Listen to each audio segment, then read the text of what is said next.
The Tao Te Ching Chapter 20. When we renounce learning, we have no troubles. The ready yes and the flattering yeah. Small is the difference they display, but mark their issues good and ill. What space the gulf between shall fill? What all men fear is indeed to be feared, but how wide and without range is the amount of questions asking to be discussed. The multitude of men look satisfied and pleased, as if enjoying a full banquet, as if mounted on a tower in spring.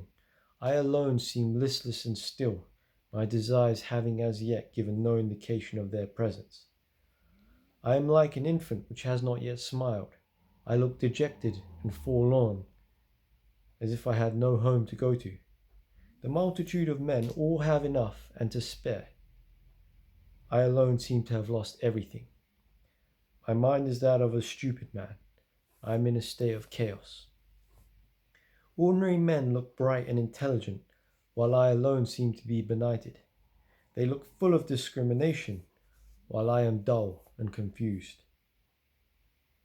I seem to be carried about as on the sea, drifting about as if I had nowhere to rest. All men have their spheres of action, while I alone seem dull and incapable like a rude borderer. Thus I alone am different from ordinary men, but I value the nursing mother, the Tao.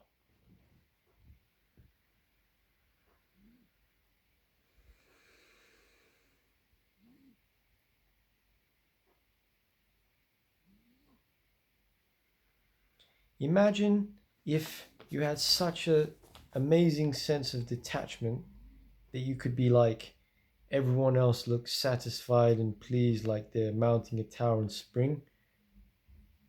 But I look like an infant which has not yet smiled. I look dejected and forlorn as if I had no home to go to, and being totally okay with that because you have something greater, inner peace or oneness with nature.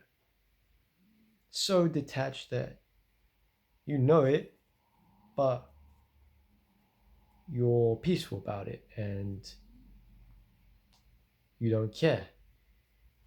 The multitude of men all have enough to spare, but I alone seem to have lost everything. My mind is that of a stupid man. I am in a state of chaos.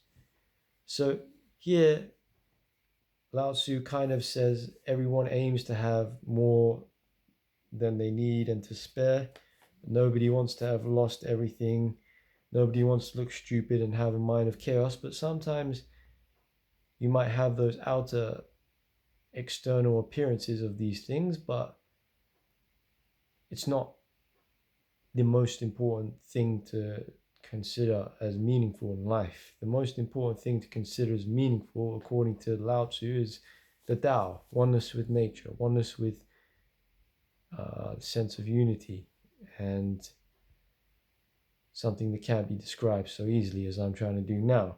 Basically, if you're constantly trying to look for these exterior things, looking bright and intelligent, and not looking like you're confused and dull, then you might miss out on something greater. You might miss out on the real treasure. Ordinary men have their spheres of action, while I alone seem dull and incapable like a rude borderer.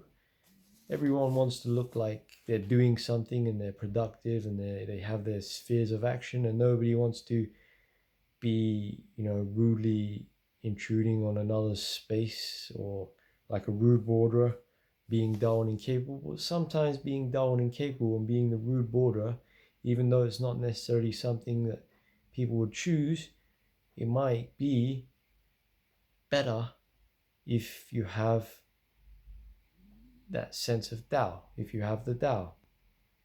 Who cares? So there's another section, just briefly. The ready yes and the flattering yeah. Small is the difference they display, but mark the issues good in them.